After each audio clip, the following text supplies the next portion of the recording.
Sebelum nonton jangan lupa tekan tombol like-nya, biar Mimin tambah semangat uploadnya, dan juga jangan lupa intip keranjang jualan Mimin, siapa tahu ada yang tertarik. Selamat menonton.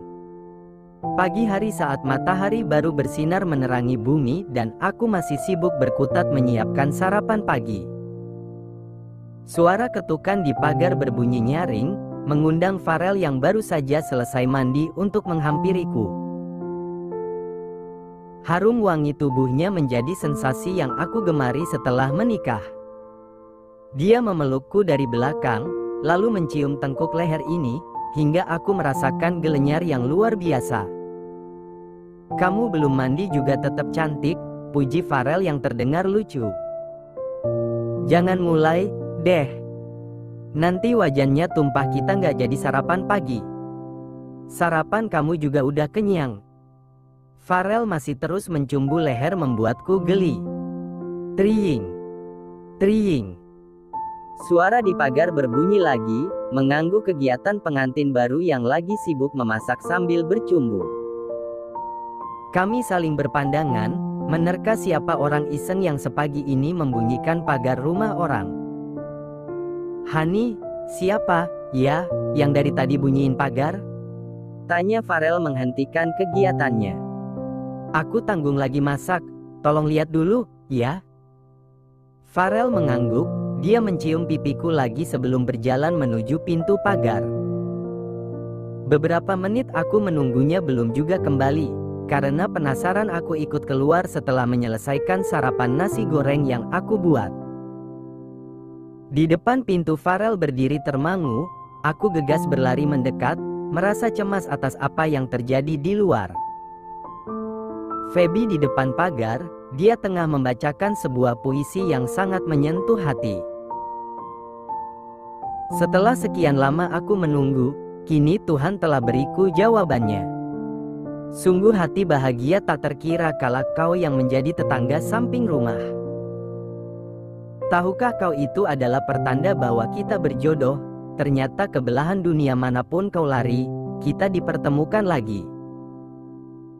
Duhai Mas Farel tampan, aku rela menjadi istri keduamu, berbagi cinta dengannya, asal kau izinkan cinta yang kini tengah berkembang biak kau jaga dengan segenap raga. Gadis itu masih belum berubah. Aku kira setelah tahu pernikahanku dia akan patah hati dan menyerah. Tapi ternyata sikap pantang mundurnya memang sama persis dengan Mas Agam. Farel kikuk, dia beralih menatapku, dengan tatapan terkejut. "Hani, kenapa pagi-pagi begini bisa ada setan lewat?" bisiknya. Aku tergelak, puisi dan penampilan Feby memang membuat orang yang melihatnya merinding. Mungkin setannya kesiangan, Yang. Makanya baru nongol sekarang. Kasian, Hani. Untung dia nggak disetrap, ya. Aku mengangguk menahan tawa. "Kita masuk aja, ya. Sarapannya keburu dingin." Farel mengangguk, dia menggandeng tanganku, berjalan masuk kembali dalam rumah, meninggalkan Feby yang masih saja berteriak di depan pagar. "Mas Farel jawab, dong. Aku udah sengaja dandan dari subuh, terus ngarang puisi, masa cuma diem aja?" Sebuah kejutan bisa bertetangga dengan keluarga cemara. Saking terkejutnya, entah apa yang aku rasakan 2 hari ini, bahagia, sedih, bingung atau malah ingin tertawa. Mereka ajaib, jangan sampai aku tertular jadi ajaib seperti mereka. Sore hari saat Neva sedang asik bermain dengan pengasuhnya, aku memilih menyiram tanaman di halaman depan. Seorang wanita yang aku lihat kemarin di rumah Mas Agam menghampiri, aku segera membuka pagar, mempersilahkannya masuk. Penampilannya persis seperti anak umur 20 tahun, rambut hitam panjang yang tergerai menambah kesan muda dari belakang, baju ketat menonjolkan lekuk tubuh dan riasan warna-warni memenuhi wajahnya. Aku menganga saking terkejutnya. "Kamu tetangga baru di sini, ya?" sapanya ramah. Aku mengangguk dan balas tersenyum. "Iya, Mbak. Mari masuk." Kami duduk di kursi santai yang berada di teras. Usianya memang sudah tua, tapi gaya bicara dan sikapnya jauh lebih muda. Seumur hidup aku baru bertemu nenek-nenek gaul seperti ini. Cocok dengan keluarga cemara yang ajaib. Iya, saya dengar penghuni rumah ini pasangan muda yang baru nikah sebulan lalu. Kita samaan, jadi saya mau ngajak kenalan. Padahal saya itu paling malas kenalan sama tetangga, tapi pas denger kita punya kesamaan, saya jadi penasaran. Katanya membuka percakapan. Aku bengong, sama-sama pasangan muda maksudnya? Oh iya, Nek, Mbak. Saya Zia, nama suami saya Farel, kita memang baru nikah sebulan lalu.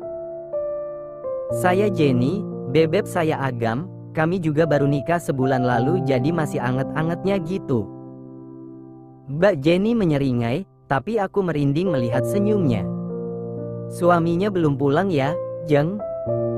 Bebek saya juga belum, makanya saya kesini. Abis kalau di rumah bawaannya kangen terus, ujar Mbak Jenny lagi. Aku geli mendengar nama panggilan yang Mbak Jenny sebut untuk Mas Agam. Bebeknya kerja di mana, Mbak? Tanyaku sok kepo. Dia bantuin saya ngurusin kafe sama restoran. Duh, padahal saya ini cemas, loh, Jeng. Mas Agam udah nggak jadi PNS? Tapi, kemarin kata Bu Yuni. Cemas kenapa, Mbak? Soalnya suami saya ini ganteng banget, Jeng. Saya takut banyak cewek-cewek yang naksir sama dia. Aku mendadak mual mendengarnya. Kalau gitu kenapa Mbak Jenny izinin kerja? Udah aja rantai di rumah, jadi aman, tuh. Tadinya saya juga mau gitu, Jeng. Tapi dia merengek minta supaya gantiin saya di kafe, ya udah saya ngalah. Tapi tetap aja saya takut, di kafe, kan banyak cewek, nanti kalau ada yang godain dia gimana? Ada juga dia yang godain, Mbak. Baru jadi PNS aja udah sombong, apalagi sekarang jadi bos. Duh, baru ngebayangin aja aku udah ngeri. Kalau suami Mbak setia, pasti nggak akan tergoda, dong. Aku memberinya semangat. Iya kayaknya, sih, setia, Jeng. Dia bilang saya ini wanita paling cantik, seksi, hot yang dia temui dalam hidupnya. Makanya saya mati-matian dandan supaya tetap kelihatan cantik, jadi dia nggak pindah ke lain hati. Kasihan kamu, Nek, Mbak. Udah ditipu sama Mas Agam yang rayuannya memabukkan dan bisa bikin wanita lupa daratan. Suami Jeng ganteng juga nggak? Kalau nggak ganteng nanti Jeng malah godain suami saya lagi, ujar Mbak Jenny lagi. Aku terkekeh mendengar ucapannya barusan. Suami saya nggak ganteng, Mbak. Tapi cintanya yang bikin saya nggak akan tergoda sama lelaki lain. Mbak Jenny mengembuskan napasnya lega. Bagus, deh. Berarti Jeng aman jadi tetangga saya. Tapi saya yang nggak aman jadi tetangga Mbak dan keluarga cemara itu. Hua. Jeng enak ya. Bisa tinggal berdua, nggak kayak saya, harus nampung ibu sama adiknya. Keluh Mbak Jenny, netranya menelisik rumahku yang dipenuhi bunga. Emang kenapa diborong semua, Mbak? Kepaksa soalnya rumah dia itu disita sama bank, terus dia juga dipecat.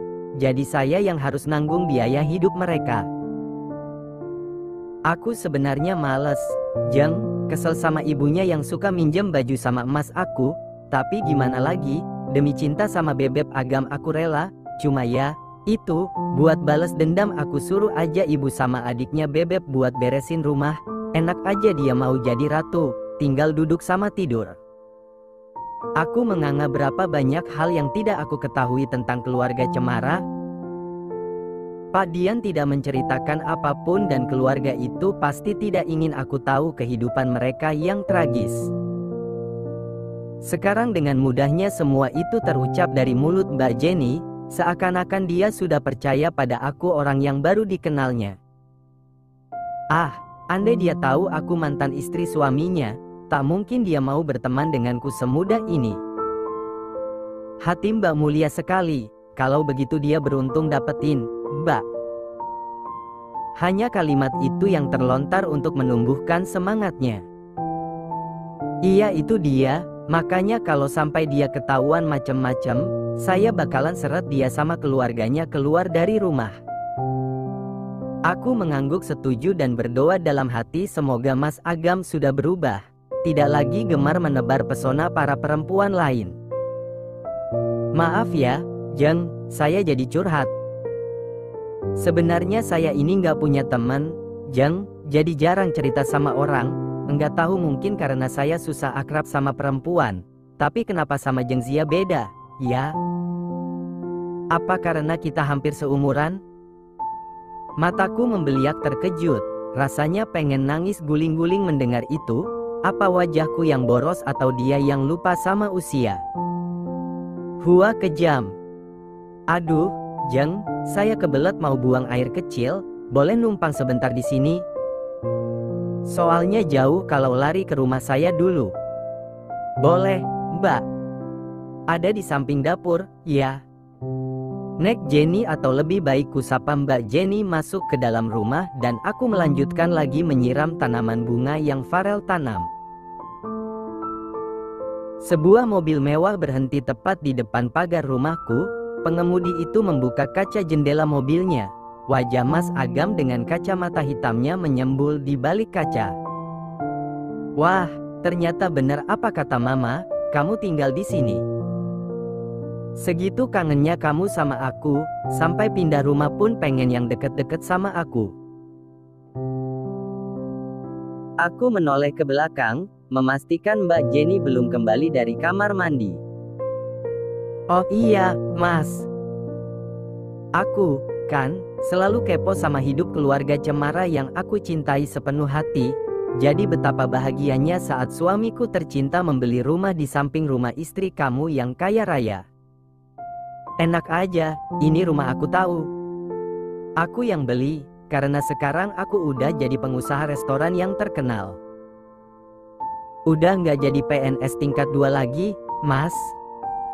Aku bosen jadi PNS, mau jadi pengusaha aja biar cepet kaya, biar kamu nyesel udah milih si Farel itu. Aku terkekeh, masih patah hati dia rupanya. Bu Yuni turun dari mobil, sama menggunakan kacamata hitam dan anting panjang yang menjuntai ke bawah. Dia pasti nyesel, Gam. Apalagi lihat kamu ganteng kayak gini, banyak duit pula, bisa-bisa dia ngejar minta balik sama kamu. Aduh, udah ketahuan jadi babu di rumah menantunya, masih aja sombong, kapan tobatnya, si ini orang. Tapi aku sekarang udah punya istri yang lebih cantik dari kamu, Zi. Nggak cuma cantik, dia juga seksi, muda pokoknya kamu kalah jauh deh, sama dia. Aku menggeleng prihatin. Wajah ini ku buat sedih dan berharap Mbak Jenny cepat keluar dari kamar mandi. Iya Mas, aku sadar diri, kok. Aku ini terlalu cantik buat kamu, nggak akan sebanding sama istri kamu yang keren itu. Tapi kalau kamu mau jadi selingkuhan aku, nggak apa-apa, Zi. Aduh sayangnya, aku nggak sudi jadi selingkuhan kamu. Bebip. Kamu, kok, tahu aku di sini? Ih, kamu emang bebek paling pengertian. Mbak Jenny berlari dari teras menerjang Mas Agam yang menganga melihat kedatangannya secara tiba-tiba. Bu Yuni tak kalah pucat, dia langsung tertunduk dan wajah sombongnya seketika hilang. Mbak Jenny memeluk lalu mencium Mas Agam di depanku. Sebegitu nafsunya sampai nggak kenal tempat, lupa ini ada di rumah orang.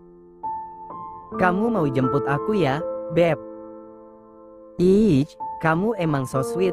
Aku jadi makin sayang dan kangen sama kamu. Mas Agam bengong, dia mirip patung yang berdiri di tengah jalan, mulut mangap dan mata membeliak. Jeng Zia, sini kenalin, ini bebek saya yang tadi saya ceritain. Dia ganteng, kan? Ganteng banget, Mbak. Cocok sama Mbak. Aku memuji dengan semringah. Beb, ini tetangga baru kita. Dia baru pindah kemarin. Aku lagi main ke sini. Akhirnya kesampean juga punya tetangga yang sama-sama masih muda. Iya, Beb, dia sama. Loh, pengantin baru nikah sebulan lalu. Mereka kayak kita sama-sama pasangan muda, ucap Mbak Jenny semangat 45 pada Mas Agam. Aku berjalan menghampiri mereka, mengulurkan tangan pada Mas Agam. Selamat ya, Mas, atas pernikahannya. Istrinya cantik banget, masih muda dan seksi lagi. Saya salut atas kepintaran Mas mencari pasangan hidup. Mbak Jenny tersipu malu sedangkan wajah Mas Agam memerah, tangannya bergetar. Aku berharap dia tidak dulu pingsan.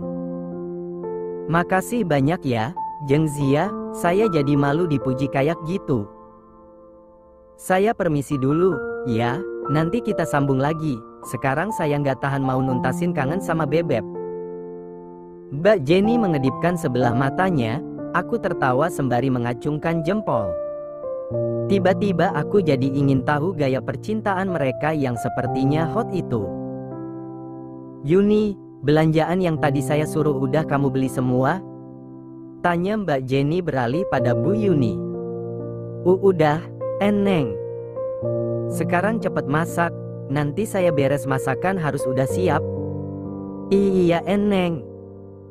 Mereka bubar kembali masuk dalam rumah, meninggalkan aku yang tertegun di halaman seorang diri, sampai tidak sadar bukan bunga yang aku sirami melainkan tembok gerbang. Apa kabarnya geng gibah, ya? Jika mereka tahu kini Bu Yuni jadi babu di rumah menantunya, aduh, nggak kebayang hebohnya. Aku jadi ingin mengadakan syukuran rumah baru dan mengundang geng gibah itu datang ke rumah ini, pasti seru. Hihihi.